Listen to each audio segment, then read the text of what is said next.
আরো একটা blog video নিয়ে চলে আসলাম। ভিডিওটা সামনে পড়লে অবশ্যই দেখবেন। হ্যালো এভরিওয়ান, আসসালামু আলাইকুম। ইটস মি রোদালার সাথে সবাই কেমন আছেন? আই হোপ সবাই অনেক ভালো আছেন। আলহামদুলিল্লাহ, আপনাদের দয়া আমিও অনেক ভালো আছি।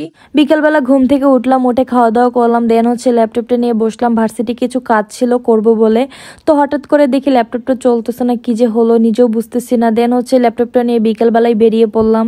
দেন বাসার নিচ থেকে একটা বাইক নিলাম, যেহেতু আমি অনেক দূরে যাব সেক্ষেত্রে বাইক নেওয়াই উত্তম হবে। যেহেতু মিরপুর 11-তে যাব, আমার বাসা থেকে অনেক দূরে, সেক্ষেত্রে আমি বাইকে যাওয়াটাই বেটার মনে করি।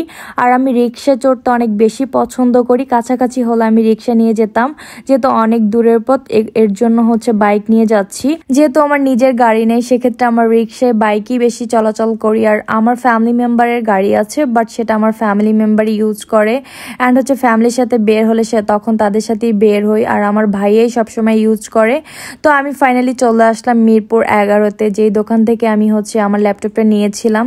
তো তাদেরকে আমি আমার ল্যাপটপটা দেখালাম। দেখানোর পর তারা বলতেছে তেমন কোনো প্রবলেম নেই, অনেকদিন হয়তো আপনি চালান নাই, এর জন্য এই প্রবলেমটা হয়েছে। তারপরে তারা খুলে সবকিছু দেখে ঠিক করে দিচ্ছিল।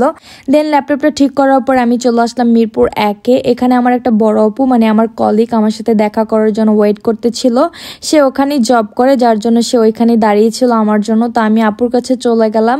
যাওয়ার পর আমি আমার আপু দুইজনে অনেক আড্ডা দিলাম। আপু অবশ্য ক্যামেরায় কখনোই আসে না, যার জন্য তাকে ক্যামেরায় নেই। কারণ কেউ যদি ক্যামেরায় না আসতে চায়, তাকে কখনোই জোর করে আমি আমার ক্যামেরায় নিব না। তো আপু আমাকে ভিডিও করে দিচ্ছিল। তারপরে আপুকে নিয়ে আমি চলে আসলাম সংসদ ভবনে, যে আপু চলো যাই, অনেকদিন হয়েছে আমরা সংসদ ভবনে আড্ডা দিইনি। তো আমরা এখানে চলে আসলাম। আসার পর এখানে অনেক রকমের পিঠা বিক্রি করে। তো আমি দেখলাম যে এখানে ভাপা পিঠা, চিতই পিঠা, অনেক ধরনের পিঠা এখানে বিক্রি করতেছে। তো আমার মনে হচ্ছিল যে যেহেতু হালকা হালকা ঠান্ডা পড়েছে, সেক্ষেত্রে আমরা চলো ভাপা পিঠা খাই। তারপরে আপু আমি দুইজনে ভাপা পিঠা খাচ্ছিলাম। তারপরে দেখতেছি যে চানাচুর ভাজা, অনেক গরম গরম চানাচুর ভাজা, খুবই সুন্দর করে ওরা চানাচুরগুলো বানিয়ে দেয়। অবশ্য আমি রাস্তাঘাটে এই রকমের ফুটপাতে যে খাবারগুলো থাকে, আমি দেখলে লোভ সামলাইতে পারি না, আমার খেতেই হবে। আর জানি না, অবশ্য রেস্টুরেন্টে যতই খাই না কেন, কিন্তু ফুটপাতের কিছু কিছু খাবার আছে যেগুলো না খাইলে মনে হয় যে আমার মন ভরে না।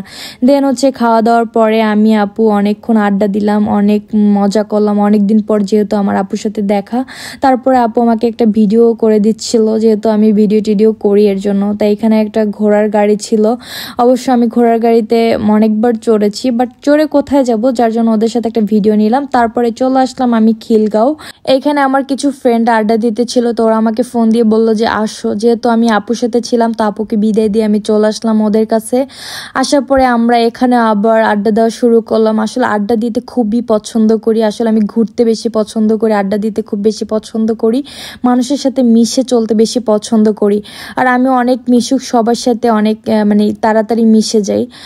অবশ্য আমার মন অনেক ভালো, যার জন্য আমার কারোর সাথে ঝগড়াঝাটি হয় না, আমি সহজেই মানুষের সাথে মিশতে পারি। তারপরে তারা খাবার অর্ডার দিল, তারপরে খাবার খেলাম। অবশ্য আমি এত খেয়েছি, আমার পেট ভরা ছিল, তারপর হালকা পাতলা খেয়েছি, যেহেতু তারা অনেক খাবার অর্ডার করেছিল। আর না খাইলে কেমন দেখা যায় ব্যাপারটা। তারপরে খেলাম, তারপরে খেয়ে আমরা আবারও সবাই একসাথে মজা করতেছিলাম, অনেক আড্ডা দিচ্ছিলাম। যেহেতু আমরা অনেক দিন পর সবাই একসাথে হই, কারণ সচরাচর সবাই একসাথে হওয়া হয় না। ওদের রেস্টুরেন্টটা খুবই ভালো, খুবই সুন্দর একটা প্লেস। আর আমরা মাঝে মাঝে এখানে আসি আড্ডা দেওয়ার জন্য।